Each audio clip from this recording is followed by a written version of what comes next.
Hey, welcome to my suggestion for an ESA run, this winter 2024 ESA. This is Bugs Bunny and Taz Time Busters. It's a platformer. It's a fairly simple and intuitive game, lots of glitches, very fast-paced. The category I'm submitting is all boss tokens, due to the any percent only being 2.5 minutes long.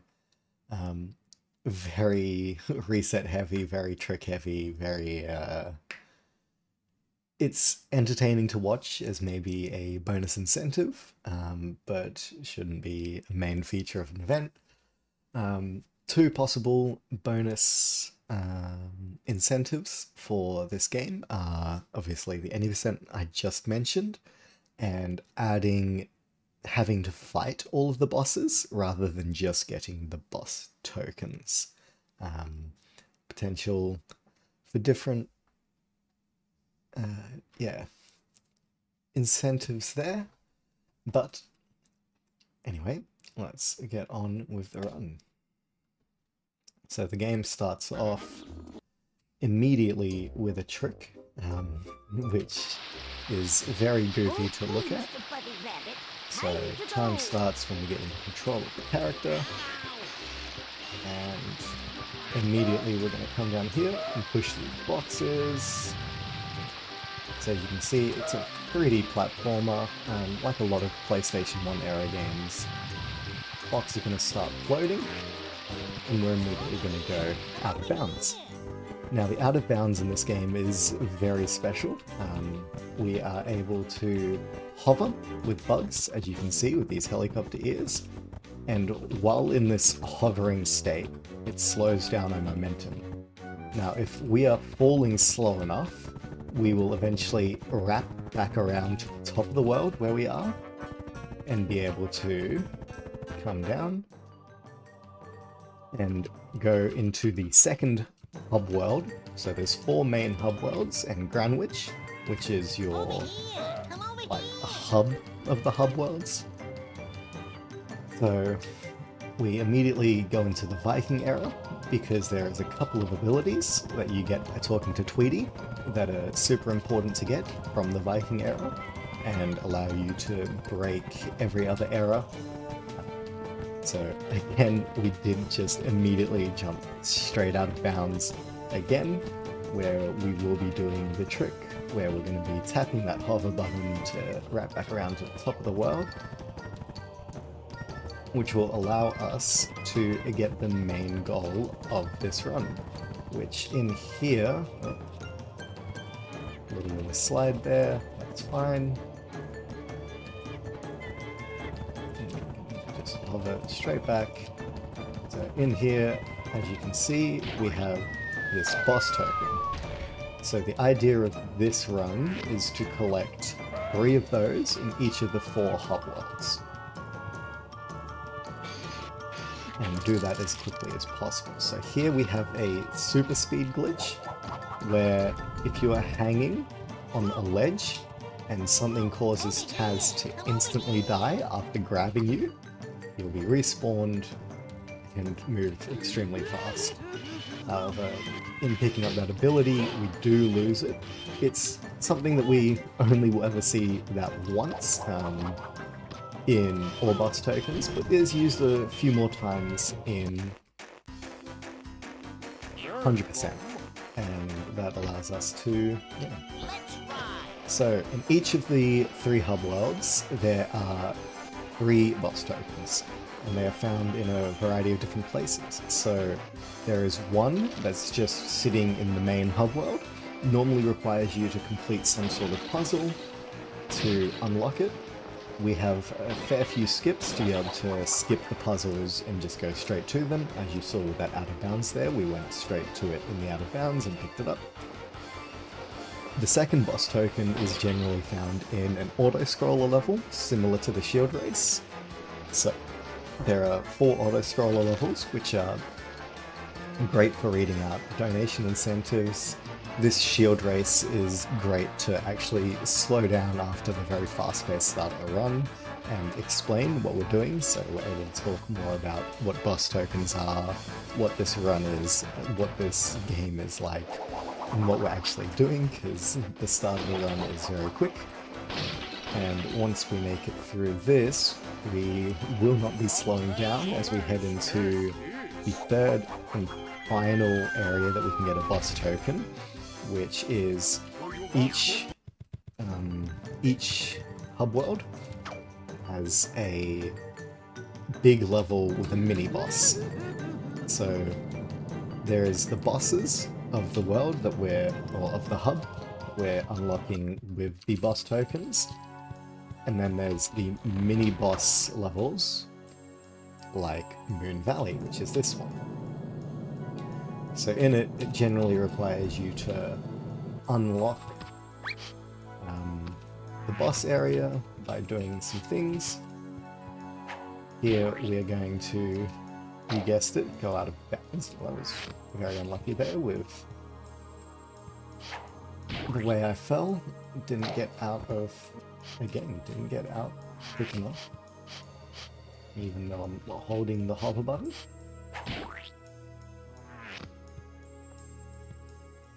The camera is not very helpful here.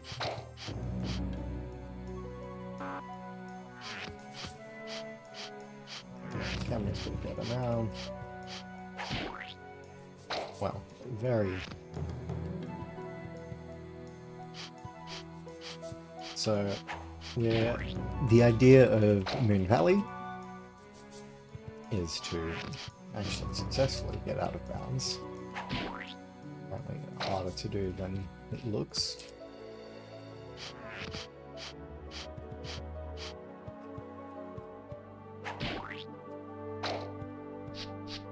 But that's fine, there we go, that should work if we manage to hover in time. As you saw there, the times we weren't able to get the hover off quickly enough, it was warping us back to the start of the level, which is something that this game does. When you're in out of bounds, it tries to warp you back to the start of the level, but sometimes fails in its job to do so. And that's when we're going slow. So we abuse the going slow. That's fine. Okay. Right. So, yeah. The idea is collecting, obviously, all the boss tokens. We are coming in now to a very tricky jump. This is one of the top 3 hardest tricks in this game, where we jump on that floating anvil and use that to get onto that area where the turnover thing is before we're supposed to. So now we enter one of the only boss fights we will see in this run, and this boss fight has a little bit of a trick to it, where you can stand on the edge while he's coming down, and it will skip an animation where he belly flops onto the ground, takes a little bit to stand up, walks over to his ship and jumps in. So if we're standing right on the very edge, which can be a little finicky with these controls, we managed to get that and replicate it nice and simply. Now here comes the tricky one, moving to the other side and getting it. And we got it, surprisingly. Ooh, I very nearly fell off the edge there. I'm okay with him landing, if it means that we didn't die there. Because again, finicky controls.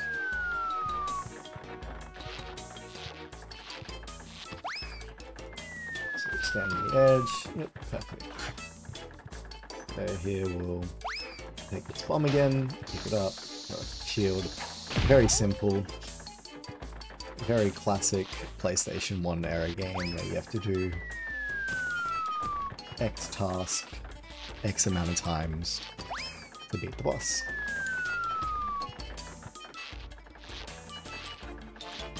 So again, we'll do it one final time.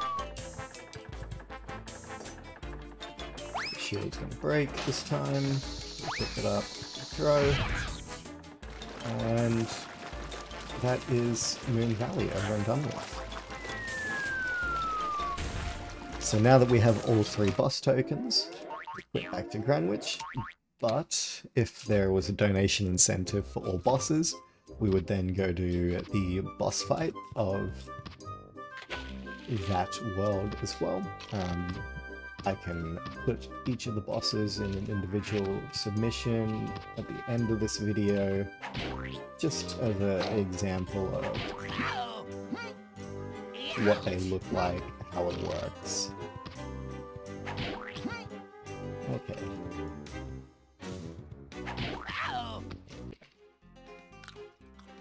So now we enter into the Aztec era. So the Aztec era is got, again, a auto-scroller, a big level with a boss, and a token in the hub world. So the Aztec era is the first hub world that you're actually supposed to go to, and it doesn't expect you to have things like grabs, it doesn't expect you to have that roll. The Aztec era can play very nice with you. So this baboon in particular can be quite difficult to deal with, so instead of trying to do proper clean strats, we're just going to go safe, because if he does things like that, it can start to get annoying, but that's all good. We managed to get the coconut in fairly quickly. This one, good thing. So you don't want to get hit by those piranhas. They will often push you to the very bottom of the ground. And yeah, you need to be at the top, so we can, once again, like every level in this game, get out of bounds. This was found fairly recently in terms of this run's history. So this run was initially a concept between, I think, Master Leo Blue is his speedrunning name, who kind of faded into obscurity even in the community itself.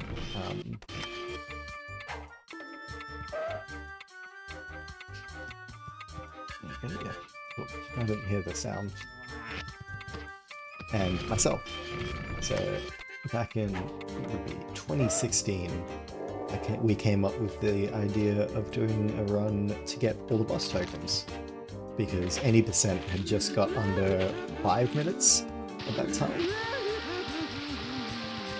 And we thought, that won't do. We need something more interesting than just a 5-minute run.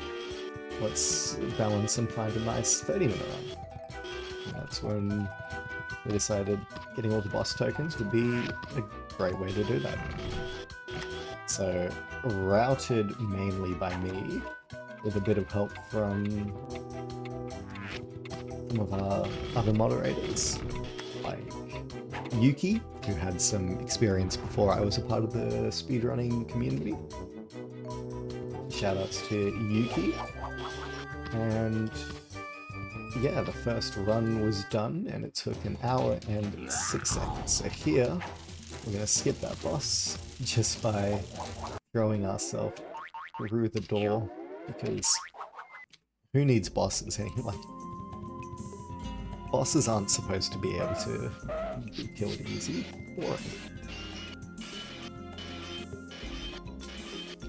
So here, to get the Aztec token, we're going to, believe it or not, throw bugs out of bounds.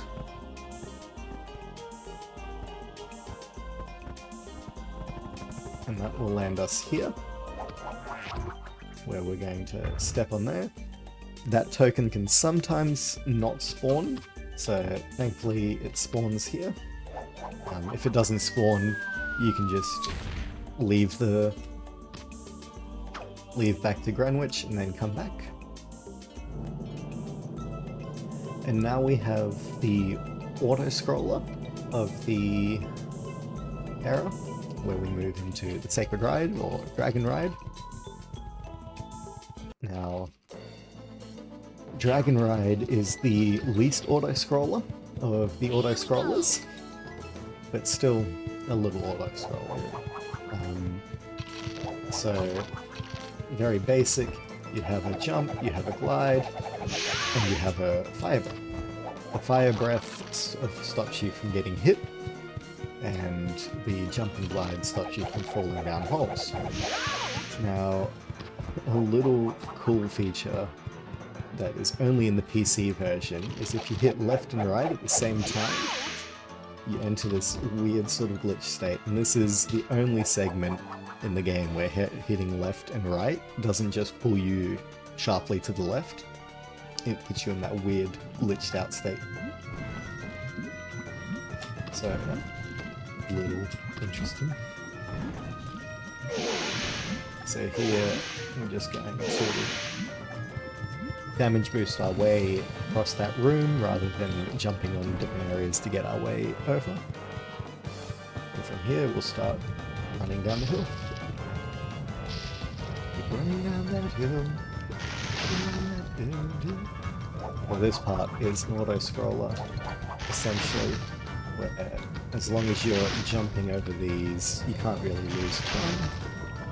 So, good place for donations, or if anything needs to be explained, I can explain it here. And once we're done, get back there. No.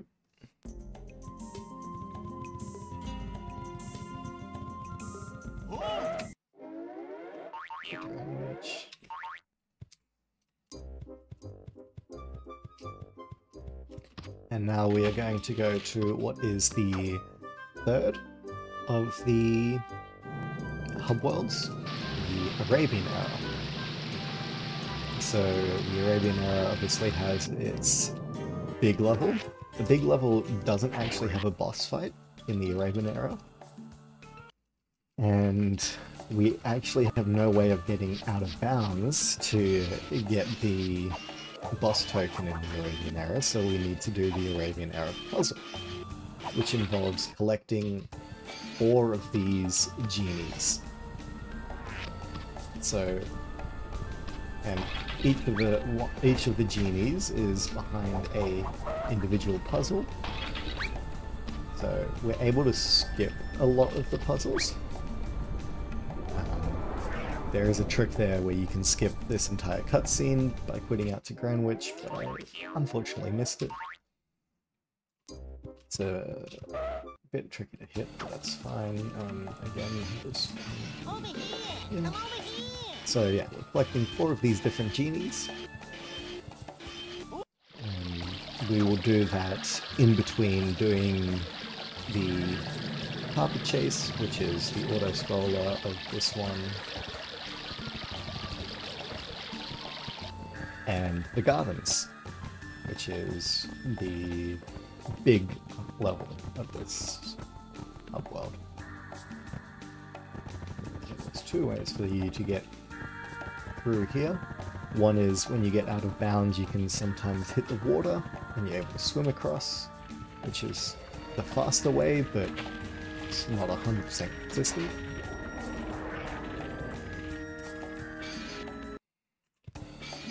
The second way is obviously floating down like that. And now we move into the carpet chase, and after a tiny explanation, this is a great place to be able to, for me as a runner, stop, as a runner slash commentator, stop, have a drink, wet my mouth. So the important part of this level is that we beat this guy to the finish, which, especially after hitting him 4 times there, we will do.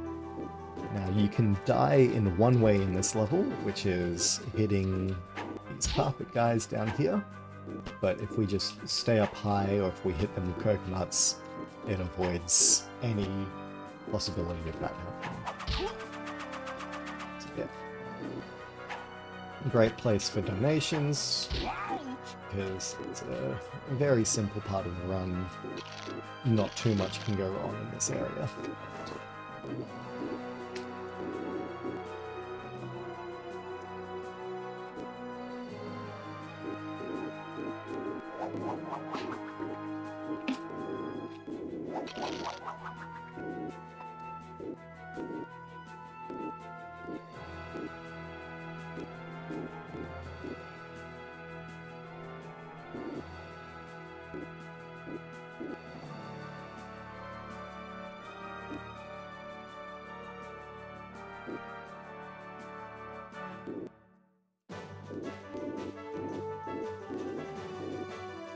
Yep, we'll get to the end of this and then head straight to the gardens level.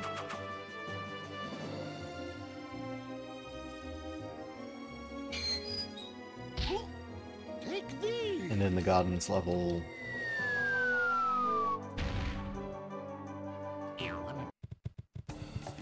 we will be able to, yeah. Now the gardens level starts off very slow, but is one of the trickiest levels in terms of its out-of-bounds tricks. Just because of the quantity, almost, of them. But overall, a simple enough level. So we start off by picking up a flute. Taz can't pick up the flute, otherwise he tries to eat it. Bugs, on the other hand, loves the flute. So we're going to open up these different areas, which is the gimmick of this level. You can only go into each area while it's timed and the gate is open. You have to make your way through the maze. And in each of the area, we're going to be getting a pearl. Now, with these pearls, the pearls will spawn the boss token. So in this area, we need to throw our friend Bugs through each of those holes, which will spawn this, even though we know, and this never changes from that exact code, it says you don't know what to play, so it won't let you play it without bringing it up. There is a little, like, 0.5 of a second time save there where you can jump on top of that stone that comes up. Great! Unfortunately, missed it there, but no biggie. Once again, 0.5 of a second. So here, the game developers decided to put a vase, which allows us to very easily just jump into this out-of-bounds area. Because it's standing in the way of, which allows us to very quickly and easily, a little bit of a struggle there, but very quickly and easily, get into this bounds state again, where we're going to hover down. Occasionally the game will put you, in this level in particular, into a state where your screen goes completely black while you're hovering down. The easiest fix for that is to... we have a solution for that, it's fine. You can jump over, it's a little bit finicky. There we go. So that snake can be an issue sometimes. Yeah, when you do a wrap around to the top of the level, your screen goes completely black. Don't panic, just switch character, and then switch back. Your screen goes back to normal, just like that. And you're able to grab the final of the gardens. Here we can fall out of bounds with Taz while that's happening, which spawns us back at the start of the level, a little bit closer to the boss token here for that tiny bit of time save. You've got to love the small time saves. And then we'll get to the central area.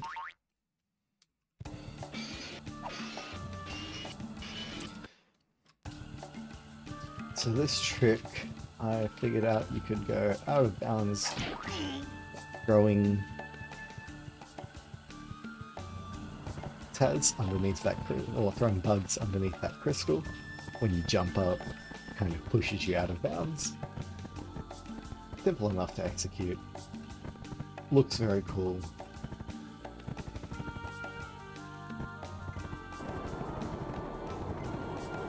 There's our third of 4 genies.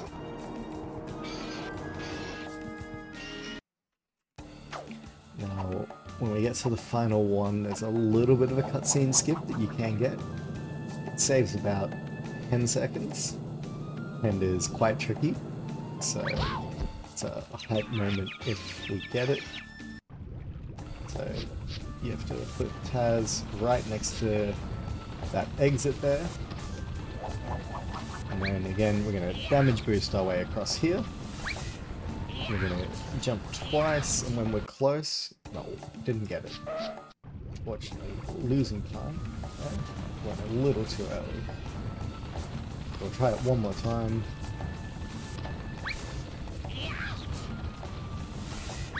So we go 1, 2...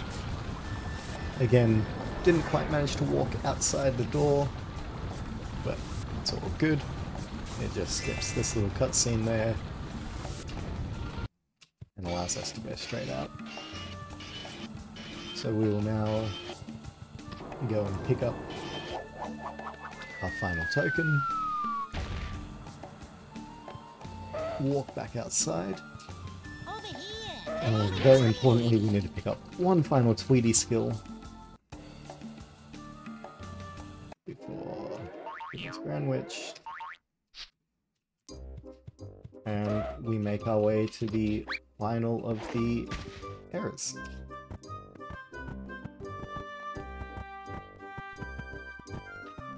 So we come down into the final era, the Transylvanian era, and I think you can see exactly why this is a 2.5 minute time skip.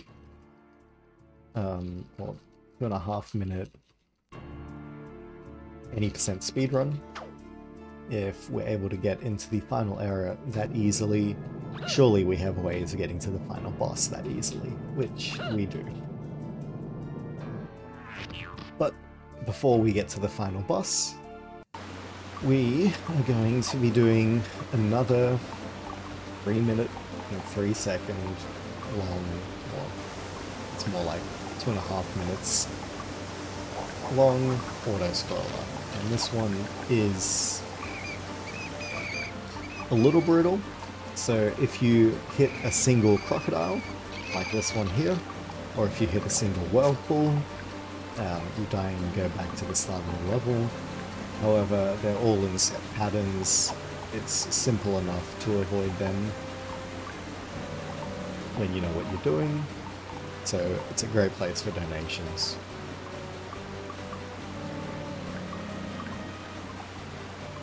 As we make our way through to the end of this level. So I'll be submitting with an estimate of 35 minutes. My current PB is 34 minutes. My splits are new, and I haven't run the category properly in about 2 or 3 years.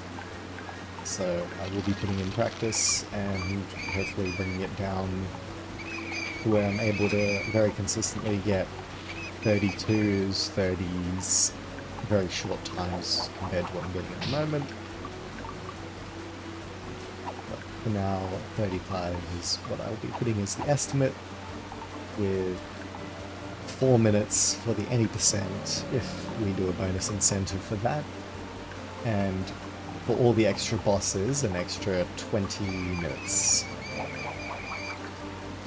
Because the bosses themselves have boss levels that you need to get through before making it to the bosses. But a lot of the boss levels have very cool tricks that are specific to just the boss levels, that are cool to watch, cool to see, and the boss fights themselves are pretty iconic with how the characters are.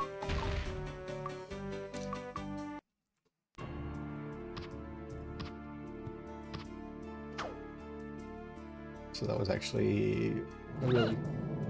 I did that again. There's a quick river ride. Did that quite well.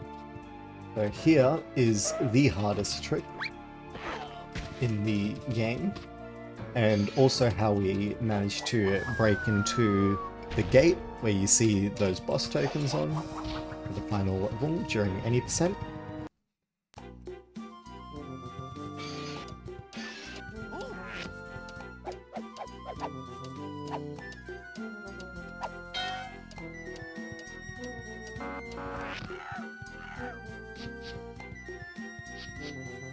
And Zoovania, which we're in at the moment, is potentially the hardest level in the game.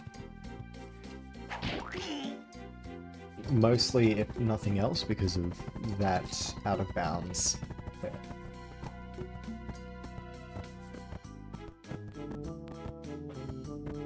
So, we make it again out of bounds, as you see very often in this game. The idea is we've come during the day and we want it to be nighttime, because nighttime is when scary things happen. So we're going to jump on each of these blocks, and there are... what? There are 4? I'm going to say 4.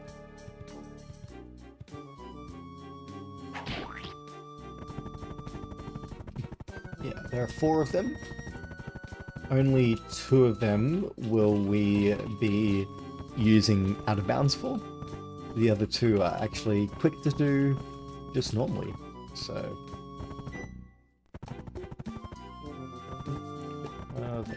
meant to. So when we land on this switch, we're going to be doing it the next 2 normally, which is interesting to see in this game.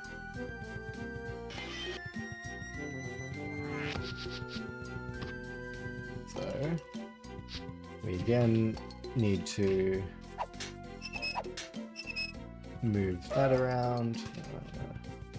Fix that for a second. And we're going to see later on a very cool trick using this bubblegum, where we're able to make it all the way to the end of Zoovania, nighttime with it. We're going to... Oh, again. Thank you. So, the swim mechanics in this game are pretty bad. And for people who don't know how to do it, this can be quite a tricky button to press. But when you have a fair bit of experience at the game, you're able to work nice and quickly like that. And that is the daytime of Zoovania. So it then becomes nighttime, and we are going to do the final trick that you don't also see in any percent.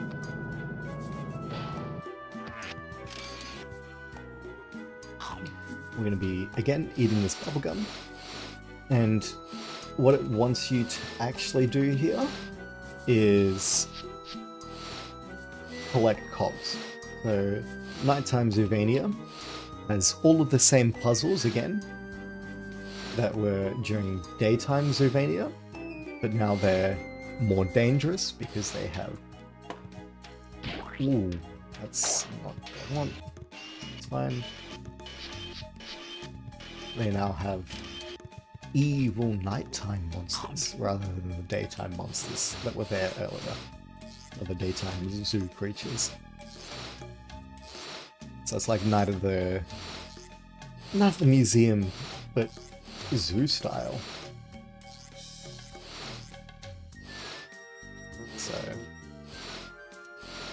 we're going to be heading straight for the final place, because that's the only place that has the boss token, and therefore the only place that matters to us.